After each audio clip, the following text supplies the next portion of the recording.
Hatred for husband. Episode number 3. Writer, Faisal Butt. I kept thinking about Azhar again and again. The phone I had was taken away by my mother, as it was not customary for daughters-in-law to keep mobile phones here. When I couldn't bear it any longer, I set aside all reservations and asked Ghulam Muhammad to give me his mobile. I needed to talk to Azhar.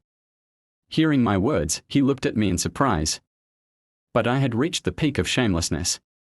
I snatched the phone from his hand, dialed Azhar's number, and started talking. Azhar was also deeply worried because of me. Crying, I told him about all the injustices my parents had inflicted on me. I had no awareness of Ghulam Muhammad's presence anymore.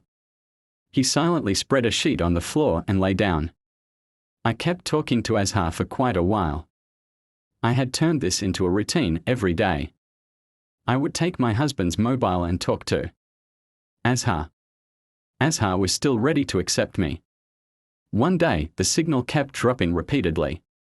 Ghulam Muhammad had fallen asleep. So I went out to the courtyard to talk to Azhar peacefully. No one usually slept in the courtyard. Everyone stayed in their rooms. As I stood in the courtyard talking to Azhar, suddenly, someone snatched the phone from me. I quickly turned to see my brother-in-law staring at me furiously. He said, "Have you sold your honor?